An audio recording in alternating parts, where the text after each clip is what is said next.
Alright folks, it's story time. The story kicks off with our hero standing dramatically in the middle of a barren wasteland. Surrounding him are a bunch of guys with pickaxes.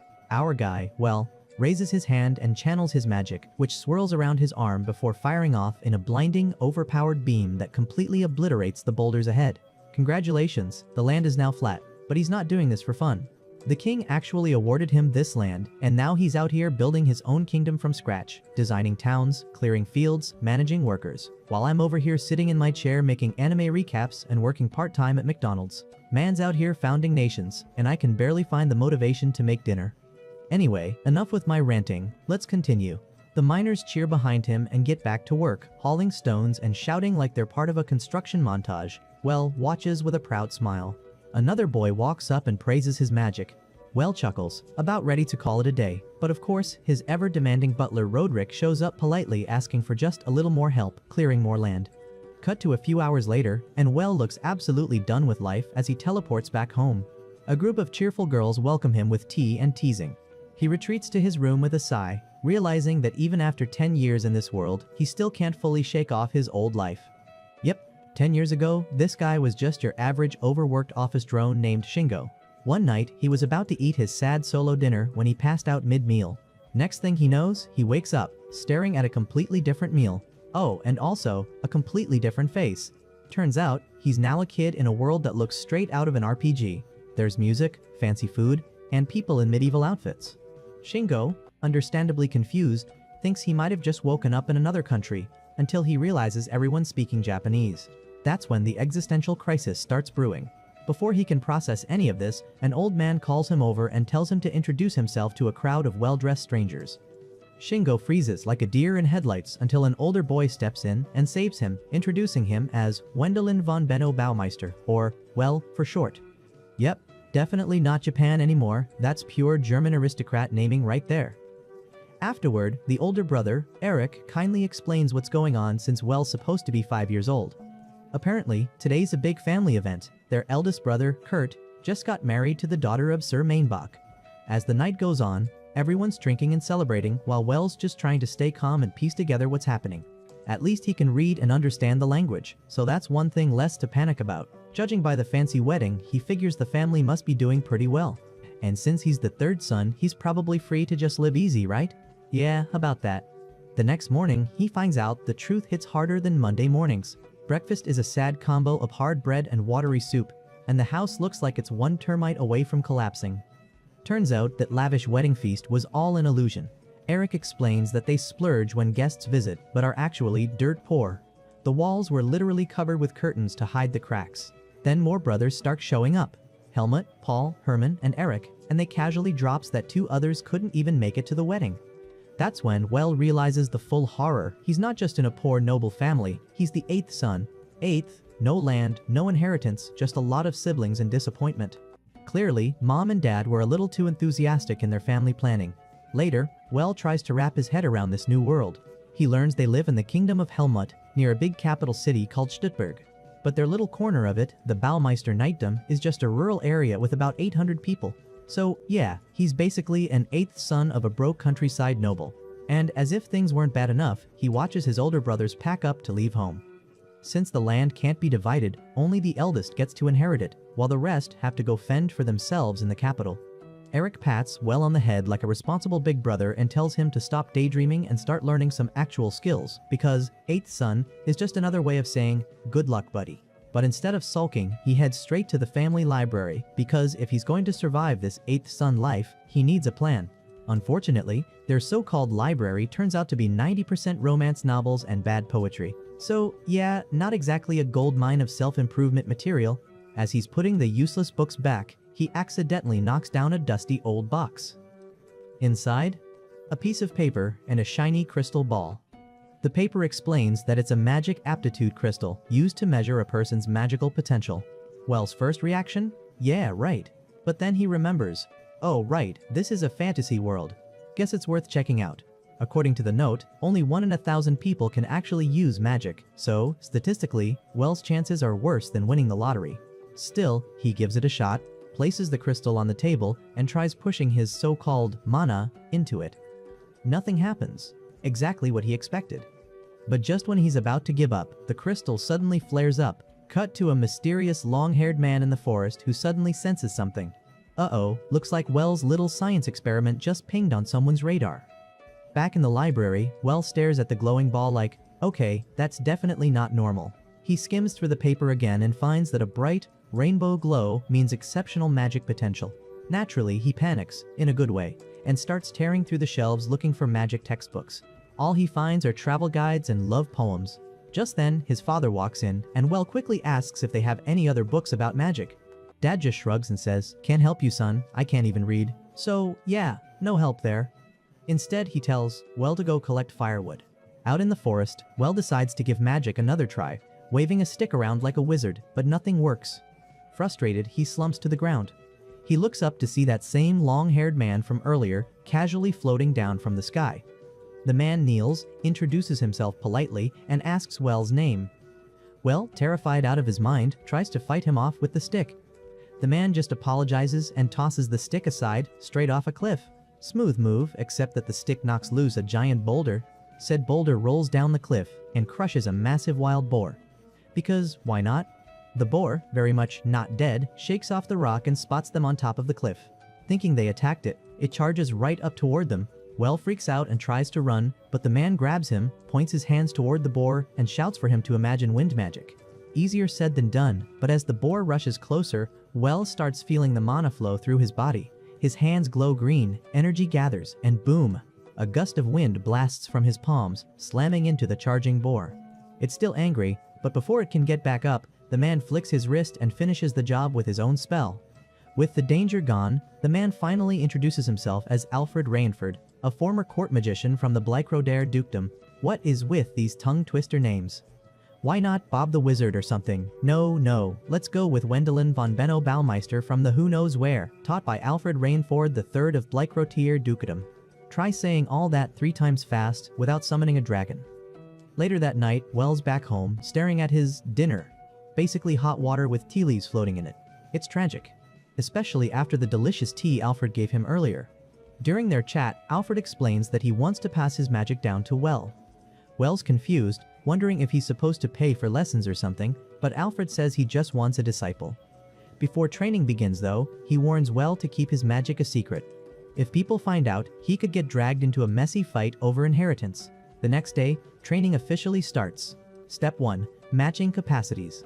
Basically, syncing mana levels to match your teacher's flow. They hold hands, mana starts circulating, and Well immediately feels Alfred's immense energy. But then, something wild happens. Well's mana not only matches Alfred's, it surpasses it. Alfred stares at him in disbelief, realizing the kid's potential might be way beyond anything he expected.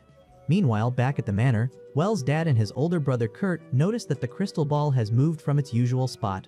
They laugh it off, assuming Well must have tried it, saw no reaction, and gave up feeling depressed. If only they knew, because out in the forest, Well's casually out here practicing fire magic. In just a few days, he's already mastering advanced spells, while Alfred watches proudly. To keep up appearances, Alfred even brings along a basket of mountain vegetables so Well can pretend he's just been foraging.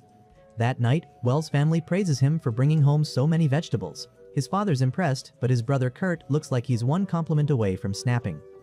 When Dad asks where he found that particularly fancy vegetable, Well just smiles nervously, because yeah, it only grows on the other side of the river. A place no one can just stroll to without getting soaked. So when their dad jokes that maybe Well flew over there using magic, everyone laughs. Everyone except Kurt, who suddenly looks way too thoughtful. A few days later, Well and Alfred are literally flying through the sky. The lesson of the day, tracking magic.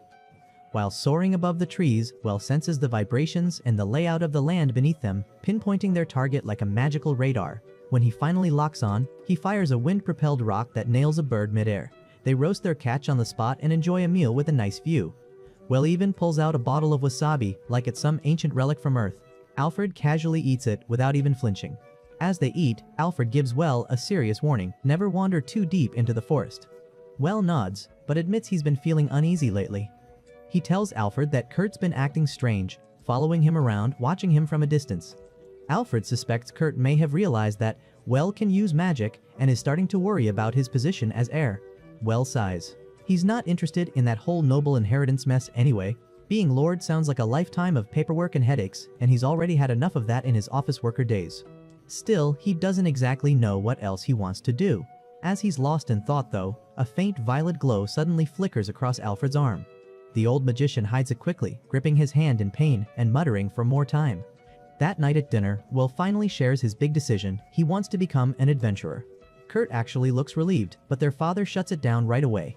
The Adventurers Academy is too expensive. That's the end of it. Of course, Alfred isn't one to give up. During their next session, he takes Well to a tall hill overlooking a huge city, Brightburg, the trade capital. The place is alive with merchants, guilds, and noise. That's where the Adventurers Academy stands. Alfred explains that Well could earn his tuition by joining a merchant guild and selling magic items. But first, he has to master travel magic, starting with flying. Before Well can even react, Alfred grabs him by the arms and shoots into the sky. Well screams the whole way up, flailing like a terrified kid on his first roller coaster. But once Alfred steadies them, the view steals his breath. Forests, rivers, towns, all glowing under a golden sky. For the first time, Well realizes just how big the world really is. Later that night, Alfred sits alone again, fighting the dark curse spreading through his body. The violet light creeps across his arm as he grits his teeth and forces it down. The next day, while Well practices his flying magic, Alfred finally says what he's been avoiding. This will be their last lesson. Well protests immediately. 2 weeks can't be it. But Alfred cuts him off softly. His time is almost over. That night at dinner, their father mentions a rumor. A whispering dead has been spotted in the forest. It's a kind of undead that looks human and can even talk like one. But after a few years, it loses its mind and turns into a zombie. Well freezes. The cold touch, the calm voice, the wasabi immunity, it all clicks. His heart drops. He races into the forest, flying through branches, tripping over roots, calling Alfred's name. He finds him standing under the moonlight, calm as ever. Well begs him to come home, but Alfred just smiles sadly. He already knows. He is the Whispering Dead. 5 years ago, Alfred died protecting the Duke from monsters. His mana ran dry, but his will to teach was so strong that his soul lingered, turning him undead. When he sensed Well's magic, he took it as fate, a chance to finish what he couldn't in life. Now, that wish is complete. There's only one thing left, his final lesson. Alfred asks Well to release him with holy magic. Well refuses at first. He doesn't want to hurt him, but Alfred shows the black veins spreading across his body. He doesn't have long before he loses control. Well's hands shake as he begins the spell. Light gathers, darkness burns away. Alfred screams in pain but keeps shouting, "Don't stop!" Tears blur Well's eyes, but he pushes through. Finally, Alfred smiles through the light. "Remember everything I taught you." His voice fades as his body dissolves into pure light. Well bows deeply and releases the spell. The glow swallows Alfred completely. He's gone, finally free. Well falls to his knees, crying out into the night. But as the echo fades, he remembers Alfred's words, to live his life fully. Years pass. Well's grown now, ready to chase that dream. He waves goodbye to his mother and heads to the Adventurers Academy. The place is buzzing with students, training and laughing. In class, a confident blue-haired girl introduces herself, Louise. Then a pink-haired one, Ina.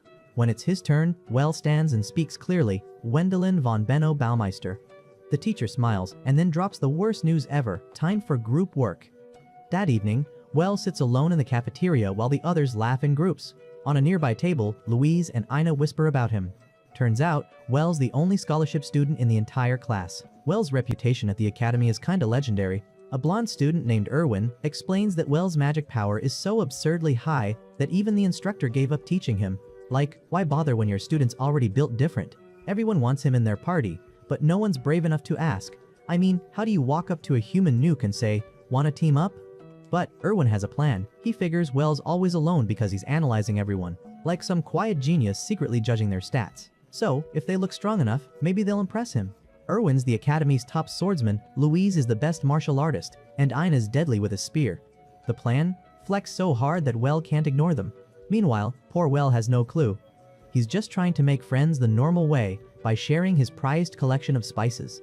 Before he can even show them off, a bunch of loudmouths barge in and declare he's joining their group, the so-called Axe Trio. Well just sits there, watching everyone argue over him, and ends up alone again. Next class, the students head out for a hunting assignment. Well's excited, it's finally party time. Except, everyone already has one. Across the room, Louise thinks about inviting him, but Erwin stops her.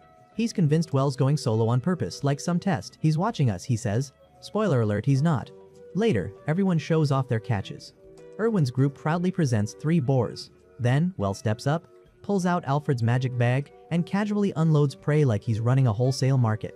The pile keeps growing until it fills the entire table. Everyone just stares. The axe trio immediately backs off and the rest quietly leave in defeat. Well, still clueless, just smiles like, nice, I can invite everyone to dinner. He turns around, everyone's gone. That night, Erwin bends to Louise and Ina. All three come from noble families, but aren't the oldest kids. They're basically backup heirs, born talented, but treated like second place. Their families even grew distant out of jealousy. They're tired of it. So, they decide to earn their worth by getting Well's recognition. Next day, they head deep into the forest, too deep, and get surrounded by wolves. Erwin's hurt, things look bad, and just when it's over, Well senses the danger with his tracking magic. He rushes in, casts one spell, and massive rock spikes explode from the ground, wiping out the wolves instantly. Easy win. Afterward, the trio apologizes, admitting they only wanted Well to notice them. They accept that his magic's on another level and decide to give up on forming a party with him. But before Well can answer, their instructor bursts in, announcing they've been invited to a party hosted by the Duke himself. The room erupts until someone whispers the truth. The Duke only wants to meet, Well, the great mage. At the party, Duke Amadeus Bleichrider greets Well personally, completely ignoring everyone else. But then, to everyone's shock, Well introduces Erwin, Louise, and Ina as his party members and insists they join him for the meeting. Smooth move, Well. Inside, the Duke presents his court magician, Brandtag Ringstad, Alfred's old teacher. Brandtag says he felt Alfred's magic vanish 7 years ago and guessed his student had finally found peace. When he sees Well with Alfred's bag and learns they're from the same region, it all makes sense. Well was Alfred's last disciple. Hearing about his student's final moments breaks Brandtag's heart, but he's grateful. Well helped him rest. Before leaving, Well returns the supplies from the Duke's expedition years ago, the same one Alfred died protecting. Later, Louise and the others talk about what they overheard. They feel guilty for misjudging him, realizing he's just like them, a spare noble trying to find his own way. When they apologize, Well laughs and admits he kinda used them too. He only dragged them to the Duke's meeting because he didn't want to face that creepy noble alone, but he adds with a smile that he really does want to form a real party with them. The others burst out laughing and welcome Well into their party. Finally, the prodigy isn't soloing life anymore. Things only get better when the Duke shows up and tells Well he'll be getting a finder's fee for returning Alfred's belongings. That fee? 1,000 gold coins. Oh, and he's also inheriting Alfred's entire estate. So yeah, the kid just got stupid rich overnight. Later that night, Well sits alone in his massive new mansion. The place is so big it feels less like home and more like a gold-plated prison. He sighs, wondering if his new friends might move in someday, just to make it feel a little less empty. Cut to the skies. Well and his friends are flying toward the capital for his brother Eric's wedding on a magic airship. Louise is way too excited, dressed to impress, hoping to charm some noble into hiring her as a retainer, basically noble job hunting. Eric's marrying into the Brandt family, so there's no shortage of potential employers. Meanwhile, Erwin's clinging to a pole for dear life, not for dancing, but because he doesn't trust anything that flies. Brandtag, acting as their guide, tries to calm him down, saying magic airships never crash. Naturally, the universe hears that and says, "Wanna bet?" Dark clouds roll in, thunder cracks, and a massive skeletal dragon bursts out of the storm. The passengers immediately panic, screaming at the crew like angry customers demanding a manager. The poor crew swears they've got this. After all, they have the great magician Brandtag aboard.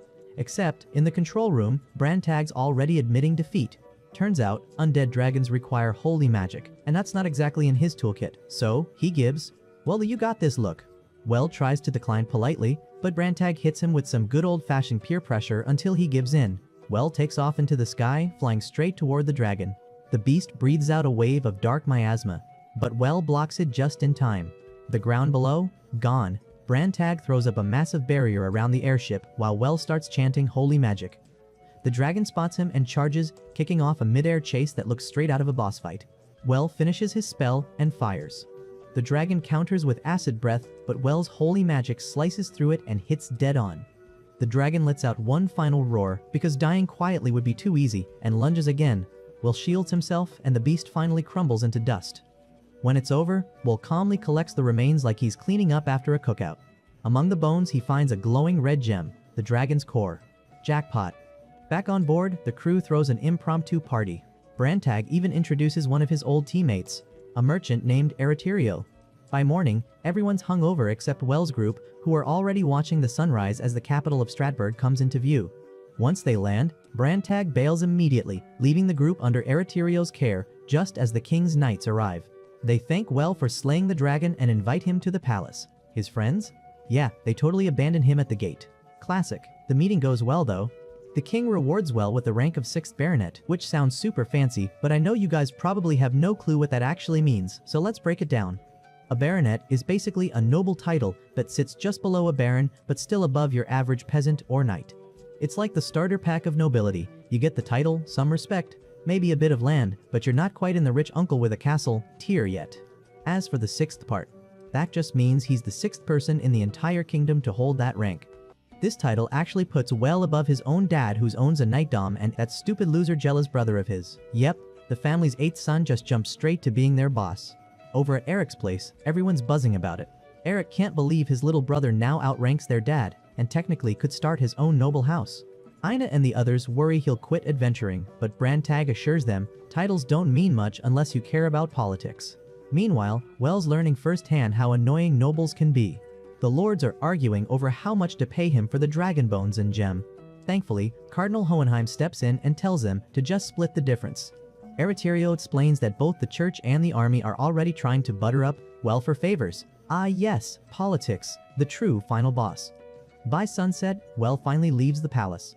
Outside, some random guy starts spinning a spear, like a fidget spinner, yelling for Wells' attention. Ereterio calmly explains he's probably a knight trying to become Wells' retainer. The guards quickly drag him away before he stabs someone, or himself. At Eric's wedding, Well finds his brothers looking awkward. Turns out their family still hasn't sent a wedding gift, a major noble faux pas. Their eldest brother Kurt wrote saying they're broke, and their father's too proud to borrow money from Duke Amadeus. So now, the family looks stingy. Well steps up and offers to cover the gift himself. The wedding goes smoothly, and he's genuinely happy for his brother, though deep down, he's realizing that noble life? Total headache. After the ceremony, his luck finally turns around. Ereterio gifts him something he's been searching for, a jar of soybeans. Yes, soybeans. Well immediately teleports home with his friends and spends the night cooking. Using magic to speed up fermentation. All that soybean sorcery, just for one noble goal. Miso soup. Yup, our dragon slayer spent an entire night brewing soybeans just to taste that warm, nostalgic flavor again. And when it was finally ready, he shared it with everyone, family, friends, the whole gang. As he sipped that first spoonful, Well promised himself he'd become the kind of noble Alfred would have been proud of. Next morning, we jump to Wells' baptism by Cardinal Hohenheim. To show his gratitude, Well drops a fat thank you gift. Then the door opens, and in walks a girl in a nun's outfit carrying tea. Wells' brain? Instant blue screen. The girl introduces herself as Elise, the Cardinal's granddaughter, and as Wells stands up to greet her, he feels something weird. She's radiating real magic. The Cardinal confirms it. Elise can use holy healing magic. She spends her days healing people and already has a nickname, Saint Hohenheim. But her grandpa just wants her to settle down and live a normal life. You know, stop saving the world and start dating. Turns out a bunch of noble families are lining up to propose. Well jokes, guess I should throw my hat in too. The Cardinal shoots back. So once you're of age then? Well laughs. Until he realizes that wasn't a joke. Congrats kid, you're now engaged to the girl you met 5 minutes ago. Cut to the Cardinal in his garden, sipping tea like a Bond villain, bragging about how brilliant his plan was. He's already got the king's approval, so even Duke Bleichroder can't object. And it's a sweet deal. Wells loaded, the gift he gave was literal gold, and marrying Elise to a rising noble boosts the family's influence. Politics and matchmaking, a divine combo. Meanwhile, at Eric's house, Well breaks the news. His friends are hyped. He's not. He kinda wanted to talk to her first, but Eric reminds him that this is normal noble stuff. He met his own wife on their wedding day. The reason Wells dressed like a literal court jester isn't because he's lost his mind. It's actually a disguise. He's hiding his identity so no one realizes that he is actually the Dragon Slayer. The group laughs and starts pretending to put clown makeup on Well for saying yes so fast. Next scene, Well the clown, in disguise, sneaking through the capital to avoid attention. Erwin tags along as his wingman, pushing him to buy a gift for Elise. Well's unsure what she even thinks about the engagement, but he picks out some cookies anyway. Then, chaos. He bumps into that guy, the wannabe retainer from before, aka the human fidget spinner with a spear. Erwin swears no one will recognize him like this. TI, until the guy points and yells, "It's him!" I recognize those teeth. Instantly, every knight nearby starts begging to be hired, and the spear guy starts spinning again like a Beyblade. Well, done with this nonsense, just teleports away mid-chaos. Back home, Eric gives the obvious advice, hire someone already so the mobs stop. Erwin immediately volunteers. Well shrugs and says, sure. Boom, Erwin just got promoted from comic relief to official retainer. Later, Well teleports to the Hohenheim mansion, stealth style, to deliver the cookies. The cardinal almost spots him, so he dives for cover like it's a war zone. When Elise appears, he grabs her hand and pulls her onto the rooftop to hide. He finally offers the cookies, which are now crushed to dust. Trying to play it cool, he hides the crumbs behind his back and awkwardly asks what she thinks about their engagement. Elise smiles and says she's happy. Her grandfather chose well, and she's honored to be engaged to the Dragon Slayer. Back at Eric's, Erwin can't stop bragging about his new title. Louise and Ina are fuming. They spent the day shopping while he got promoted. Louise jokes about becoming Well's concubine instead. Then, she actually tries it. She shows up in a flashy new outfit and starts what can only be described as an interpretive "please notice me" dance. Well just blinks, quietly leaves, and shuts the door. That night, Louise rips up her outfit, swearing to take things seriously from now on. Ina, inspired, vows to do the same. Meanwhile, Well gets a dinner invitation from Elise. The next day, they sit across from each other, both blushing, both painfully awkward. The air's so tense you could cut it with a spoon, a miso spoon. Dinner wraps up, and Well's just about to say his polite goodbyes when the Hohenheim butler leans in and whispers that he should give Elise a gift to mark their first date. So off they go to a jewelry shop, shelves lined with rings that sparkle like they're screaming for attention. Well, it's all tacky, overpriced, and painfully noble. Elise gently says he doesn't need to buy anything fancy, but, well, insists money isn't a problem. He did slay a dragon after all. Then he spots it, a plain, elegant ring tucked away in the corner. No flashy gems, no blinding shine, just simple perfection. The store owner instantly tries to upsell him, calling it too dull for an engagement, but Well catches the small smile Elise gives it. That's all he needs. He buys it on the spot. Later, he learns it costs 6 times more than the others because it's made of a rare magic stone. Smooth move, Well. On the carriage ride back, Elise shyly asks if he knew what the ring was made of. The shopkeeper told her it can store massive amounts of magic, so she assumes that's why he bought it. But Well just shakes his head. He says he didn't care about that. It just felt right for her. Then, in a rare moment of honesty, he admits life in the capital's been exhausting.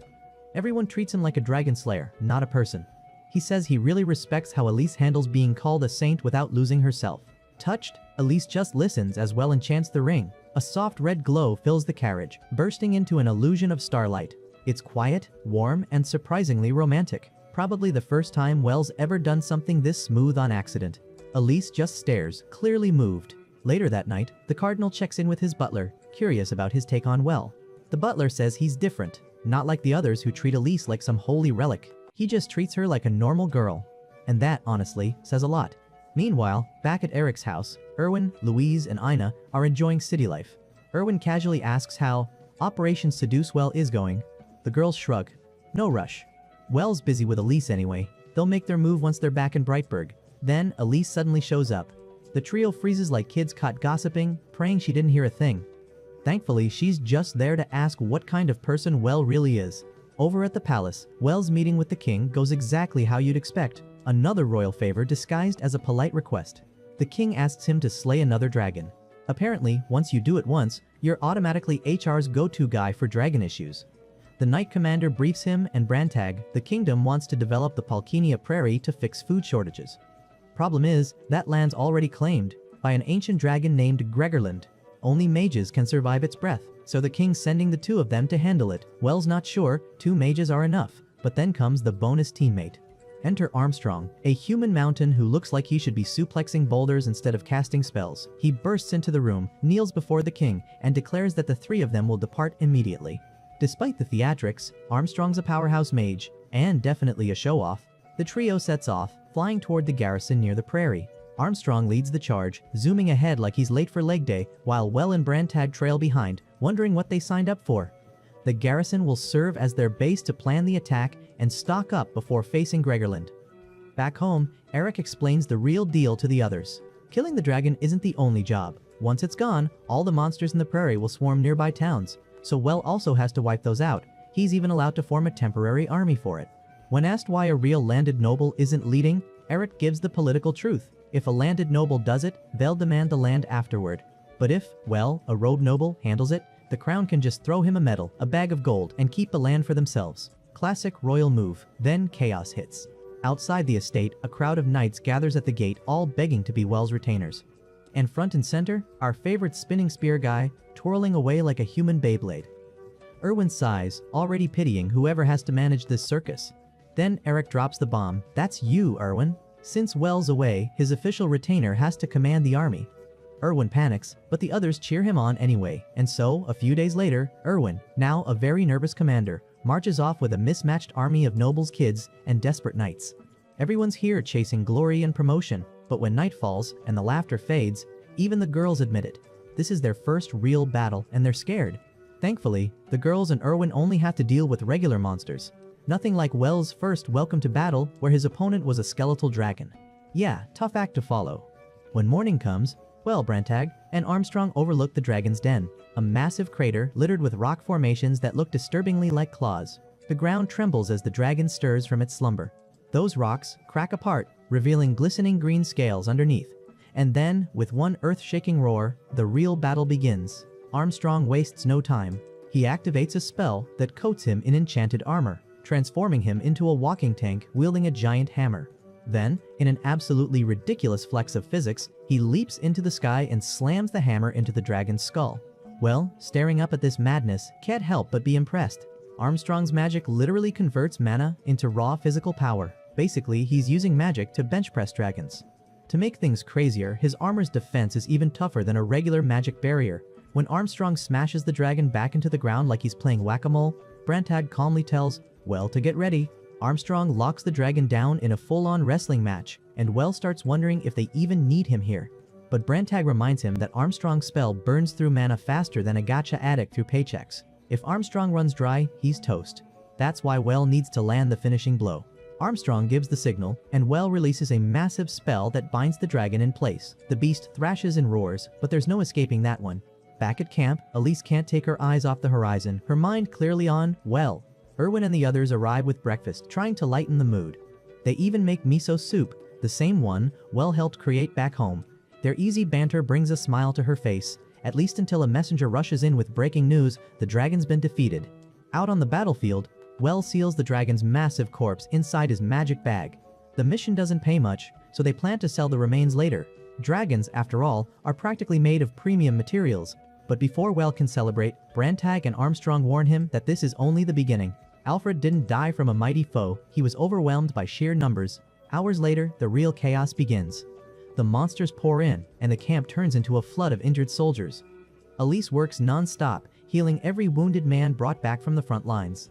Even the soldiers admit they'd have fallen long ago, if not for the mages. Hearing that, Elise's worry for Well only deepens, but she pushes it down. All she can do now is keep everyone alive. She pours every drop of mana she has into healing, even tapping into the stored power within her ring, the one Well gave her. When that runs dry, she doesn't stop. She grabs bandages and herbs, patching wounds the old-fashioned way. By the time she sits down for a breather, she's pale with exhaustion. A nearby knight, noticing her, strikes up a conversation. He asks if she's really engaged to the Dragon Slayer himself. Elise, trying not to sound desperate, asks if Well's safe at the front. The knight smiles and assures her that not only is Well fine, he's the reason they're winning. Heroes like him, the knight says, are simply built different. Those words sting a little. Elise remembers what Well once told her, how much he hated being treated like a hero. She realizes he must be suffering under that same pressure even now, pretending to be the perfect savior everyone needs. So she makes up her mind, if he won't complain, she'll just have to support him silently, as the Saint Hohenheim. All through the night, she keeps working until her hands ache and her mana's gone. Just as she's about to collapse, a soldier bursts in, yelling that they've finally won, but they need a rescue team. Sir Baumeister's been injured. Elise's heart drops. She bolts through the camp, calling out for, but when she reaches the injured soldiers, she realizes it's actually one of his brothers who's hurt. Then she hears a familiar voice. Wells, calling her name. He's completely fine, just covered in dust and looking worried about her. Relief floods through her, and all the exhaustion she's been holding back crashes in at once. She faints right there in his arms. Elise wakes too well beside her. He shares that the frontline soldiers credit their victory to her healing. The Saint. Realizing the isolation that comes with being hailed a hero, Elise grasps Well's hand. Suddenly, Armstrong bursts in, hugging Elise and revealing he's her uncle. Shocking. Well, A few days later, Well and his friends move into a new house in the capital, planning to stay for good. Elise visits with miso soup, and to clear up a misunderstanding, she thought Louise and Ina, who live with him, were his fiancés. Well quickly explains they're only party members. He then tentatively asks Elise about concubines, and to his surprise, she's fine with the idea, leaving him with no excuse when Louise and Ina volunteer to be his concubines again. The next episode starts with yet another wedding, Well's brother Helmut getting married, which the show uses as a quick time jump. Each of Well's friends is slowly climbing the social ladder, but none more so than Well himself, now the talk of the entire kingdom. And how do nobles celebrate such fame? With a tournament, of course, because apparently that's what passes for noble entertainment. Every noble must compete at least once in their life, with categories in swordsmanship, spearmanship, archery, and hand-to-hand combat, basically the medieval Olympics. As a noble, Well's expected to fight with a sword. He even wonders if he could secretly use magic like Armstrong, but Eric quickly shuts that down. Magic's strictly forbidden in the tournament.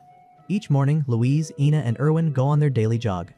As always, Erwin spends the whole run complaining about how unfair it is that the girls can use magic to enhance their bodies. He wishes he could too, but low mana has practically become his defining trait. During one run, they even spot Well flying overhead, looking all serious, probably off to overwork himself again. Later, Brantag drops by with an announcement.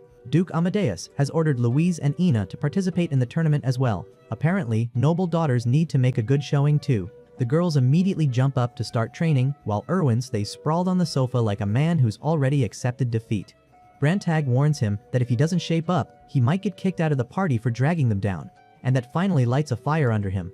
At dinner, Well shares some good news. The reigning champion Warren has decided to withdraw, giving others a fair shot. He also suggests adding Elise, a healer, to their team, which everyone quickly agrees to. But Erwin starts feeling even more like the odd one out. Motivated by insecurity and mild panic, he boldly declares that he'll win the tournament to prove his worth.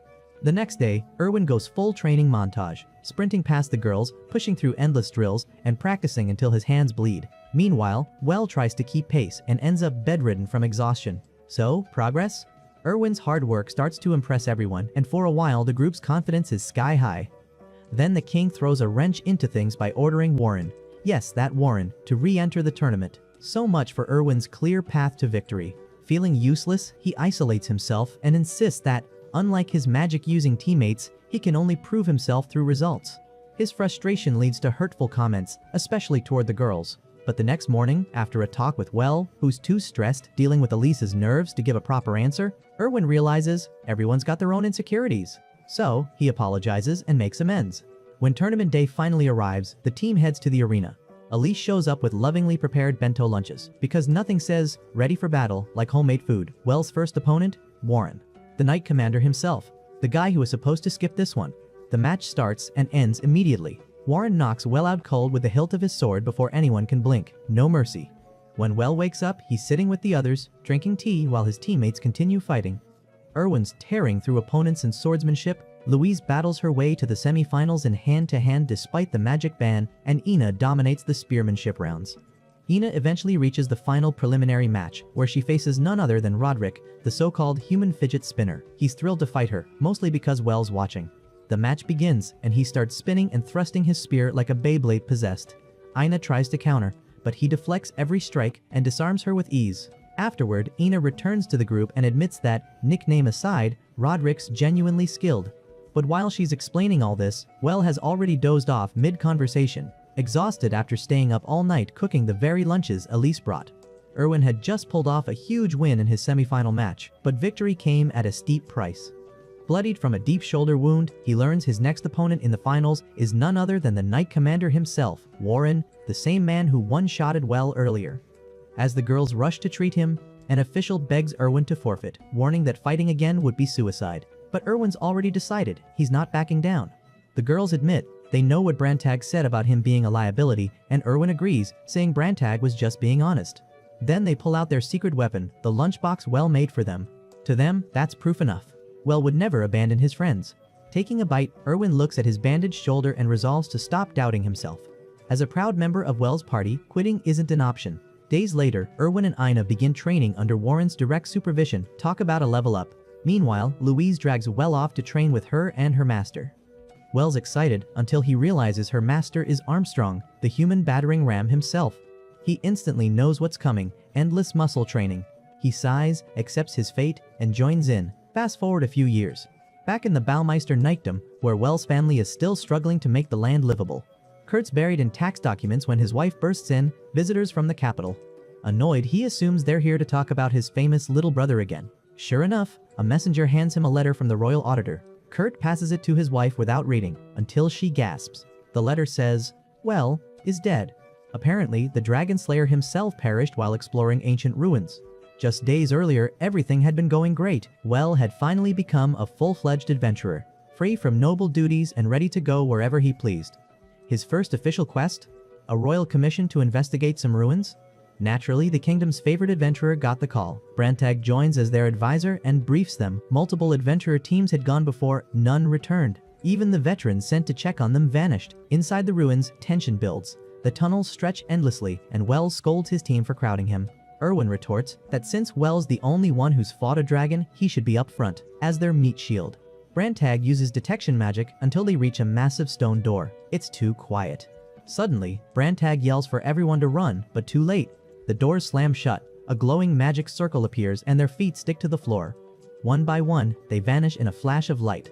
Elise reaches for Wells' hand, but he disappears before she can grab him, and moments later, she's gone too. They wake in a different chamber. A cheerful sign reads, Welcome to reverse hanging. Brantag concludes they've been teleported straight to the deepest level. Louise optimistically suggests, Well can just teleport them out, but he shakes his head. He needs to know both his current and destination coordinates. Since they're lost, the only option is to climb their way out. As they move forward, Elise clings nervously to Wells' cloak, and he reassures her with a smile, but the next chamber seals shut and ancient soldier golems awaken. Well readies a spell, but the others stop him. They can't afford to waste his mana. The three fighters take point, sword, spear, and fists against stone, while Brantag and Well provide support magic. After the battle, Elise heals them, and Ina notices skeletons lining the walls. Brantag grimly notes they're likely the remains of adventurers who came before. They continue upward, finding more golems at every staircase. Outside, the king and Armstrong grow uneasy. 5 days have passed with no word from Wells' team. The nobles, ever the vultures, have begun spreading rumors that Baron Baumeister is dead. But when Cardinal Hohenheim passes by, they nervously ask about his granddaughter Elise. He calmly assures them both she and Well are still alive. Then, turning a corner, he runs into Lord Commissioner Ruckner, and judging by his expression, the news he brings won't be good. The culprit is the Lord Commissioner's own brother, Baron Rucknor, the royal auditor. And he's not just gossiping, he's plotting. Ruckner sends a letter to the Baumeister estate, informing Kurt of his brother's tragic death and suggesting Kurt's sons inherit Wells' title. It's all part of his scheme to topple his brother and claim the Lord Commissioner's seat for himself. Meanwhile, deep in the ruins, Wells' party is barely holding on. 5 days of non-stop fighting golems has left them exhausted and bruised, running on scraps of food and little sleep. Still, Well keeps morale up, sharing what's left of their rations with Elise. They've climbed floor after floor, crushing endless waves of enemies. But fatigue and wounds are catching up fast. The next chamber is larger, twice the number of golems. Elise heals a battered Erwin, who jokes that this might be how they die. Elise scolds him, and he laughs it off, saying it'd suck to die before beating Warren in a fair fight. His words hit her harder than he knows. She turns to, Well, eyes steady, and says they'll survive, because if they don't, she'll regret not marrying him sooner, and they move forward, determined to live. The next door opens to nothing. An empty room. Erwin cheers, until Brantag spots movement. A colossal statue unfolds its wings, a dragon golem, alive and ready to kill. But then, soldier golems flood in from behind. They're surrounded. Erwin and Louise cover the rear while Elise heals a critically wounded Ina, burning through all her mana, even tapping her ring's reserves. Ina survives, but Well and Brantag's mana is nearly gone. The dragon's next strike will finish them, unless Well ends it first. Brantag warns it's made of mithril, resistant to magic, but lends him his remaining power anyway. Their combined blast surges forward. Brantag collapses with a faint smile, saying, Well reminds him of Alfred, before passing out. Now it's all on Well. He's straining against the dragon's lightning, body shaking as the beam pushes him back. Just as he's about to black out, he whispers an apology. And Elise steps forward. She says she'll cast a spell called Miracle Light, then kisses him. A surge of magic floods through him, nearly overwhelming his senses. His power explodes outward, overpowering the dragon's breath in a blinding flash. When the light fades, the dragon lies shattered, and every other golem falls silent. The fight is over. The party rushes to the unconscious. Hours later, Well wakes to Louise and Ina teasing about Elisa's spell. Turns out, Miracle Light doesn't need a kiss, she just took her shot. Hard to blame her, near death makes people honest. Once recovered, they regroup with Brantag, who explains the ruins belonged to a legendary mage known for crafting artifacts. Then Erwin shouts for them to come see, a hidden shipyard filled with ancient airships, the prototypes their kingdom's modern fleet is based on. When he presses a random button, a huge door opens, sunlight flooding in. After days underground, they're finally free. Their discovery shakes the entire kingdom. The royal court rewards each member with 2 million gold coins, enough to make nobles jealous. After the celebrations, Well tells Armstrong they plan to return home and continue adventuring there. Armstrong agrees and vows to hunt down whoever started the death rumor. That's when Well learns about the whispers, lies, and envy swirling among nobles. He just sighs, smiling wearily. After everything he's faced, gossip is the least of his worries. Ina, ever the voice of reason, notes their fame is backfiring. Thanks to their link with, well, people have started harassing them too, and now that each of them is getting 2 million gold, the attention will only intensify. So she proposes something bold. They'll use the Adventurer Guild's dispute system to give their entire reward to, well, Elise, as his fiancée, throws in all her assets too. Meanwhile, in Auditor Rucknor's mansion, the noble schemers are at it again. Their new agenda? How to get rid of Well for good. As they whisper in secret, a pink-haired girl listens from outside, a cloaked spy quietly observing. Inside, Well and friends are simply having cookies. When Well spots movement by the window, he finds nothing, but decides they'll need better security back home. Someone loyal, skilled, and dependable. Enter the perfect choice, Roderick, the human fidget spinner himself. He's begged to be Well's retainer for 3 years, and when Well finally says yes, the man bursts into tears of joy, equal parts touching and chaotic. But the spy isn't done. Later that day, she returns, watching them eat lunch. Their battle instincts kick in. Louise dashes to the window, Erwin shields. Well, but the spy's already gone. Roderick vows to track her down and warns Well to leave the capital, but Well refuses, he's got unfinished business. The pink-haired spy disappears into the crowd. That afternoon, the group visits the Magic Guild, where researchers study a teleportation spell Well found in the ruins. Lucas, the head researcher, proudly shows off a new prototype that can summon anything the user imagines.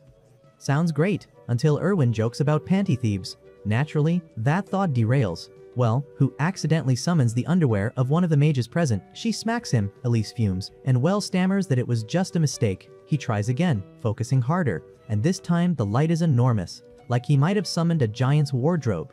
Outside, the spy spots them leaving the guild with a wagon full of supplies but loses them when Well teleports the group away.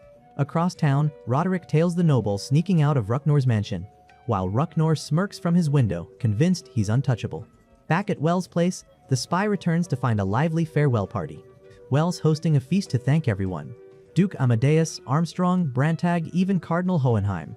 He unveils a massive platter of sushi made from tuna he summoned using the same teleportation spell. The nobles stare, baffled, until he explains soy sauce and sushi etiquette. A few bites later, they're hooked. Outside, the spy watches hungrily, nose pressed to the glass. During the party, Roderick reports his findings. The man spreading rumors of Well's death is Auditor Rucknor himself. Well's shocked, he's never even met the guy. Roderick explains, Rucknor tried to exploit Well's death to gain favor with the Baummeisters, hoping to influence Kurt and his sons once they inherited the title. But Roderick doesn't stop there. He spreads a counter-rumor across the city that Rucknor was the one who plotted to kill Well. Within hours, the story spreads to the royal castle. The king summons Rucknor immediately. Then comes the real twist. Roderick reveals he's Rucknor's illegitimate son.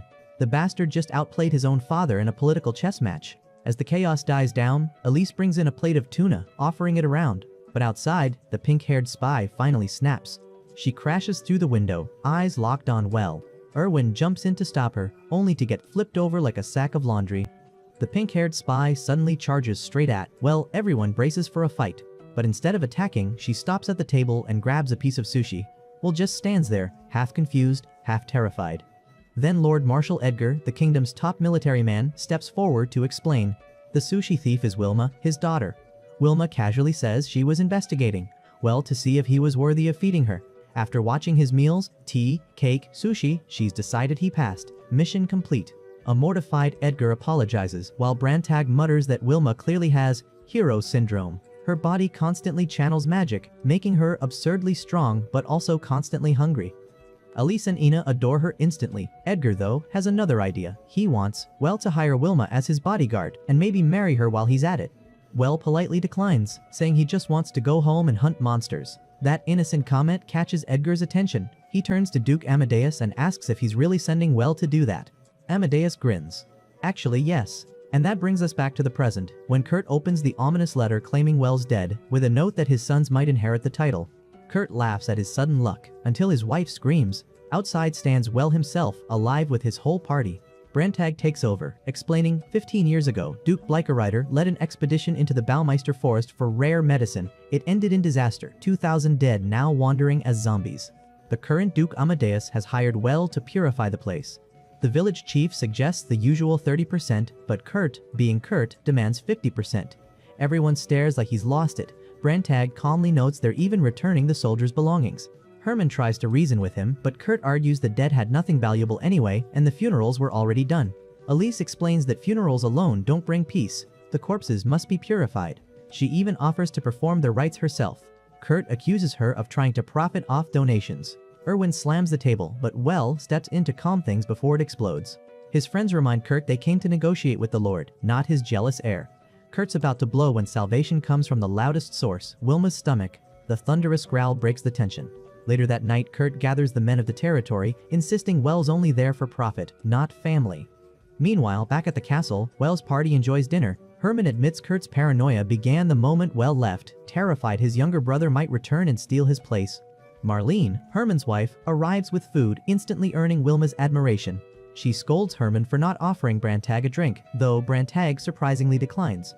Then Marlene shares something personal. Her grandfather died in that doomed expedition. Well promises to bring back any of his belongings, making her smile and quietly wish he were heir instead. The next day, the team enters the enchanted forest. To draw out the undead, they start hurling insults. Apparently, even zombies respond to trash talk. The horde emerges, and the forest turns blood red like a horror film. Elise and Well raise a massive purification circle, disintegrating any zombie that enters. Erwin grumbles they're not fighting, but Brantag reminds him that collecting relics is still work. One by one, the undead fade, until the fallen Duke himself appears and passes on peacefully. Only one remains, Marlene's grandfather. But instead of him, an undead wyvern crashes from above. It roars, ready to devour them, until Wilma steps forward and cleaves its head off in a single swing. The purification wave sweeps through again, lighting up the battlefield. But the forest isn't done. New, undead beasts begin pouring from the trees. The real fight has only just begun. The battle finally ends, leaving everyone utterly drained. Hours of non-stop zombie slaying will do that. Marlene's grandfather makes his dramatic, fashionably late entrance. When Well cautiously approaches, the undead suddenly speaks. Turns out the old man has become a lich, the kind of monster that can level towns for fun. But instead of attacking, he simply asks about his granddaughter. Well clarifies that she's, well, relieved. The lich drops his sword and lets Elise purify him in peace. With the mission done, the group returns fallen soldiers' belongings to their families. The villagers are grateful until Kurt shows up like a storm cloud, ordering all the armor and weapons confiscated for farming use. The townsfolk protest, wanting to bury the gear as tribute, so Well just summons a giant block of iron and hands it to Kurt. Problem solved. Though Kurt's scowl says he's not happy being upstaged by his little brother. Afterward, Duke Amadeus promises to properly catalog the relics, and Well finally relaxes. Until the Duke tells him to stay on standby, never a good sign.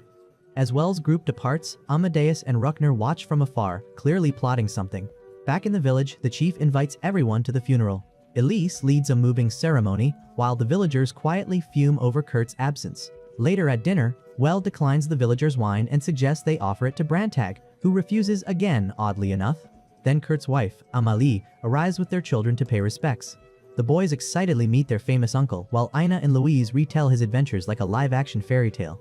Well even hands out homemade candy, wholesome family vibes before the inevitable chaos.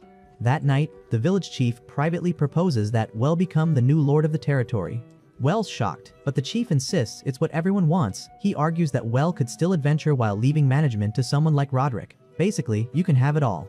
Then Brantag drops the real bombshell. This isn't just the villagers' wish, it's the king's plan. The crown's been trying to develop the southern lands for years, but can't replace Kurt outright without angering other nobles. So they sent Well home to fix things naturally.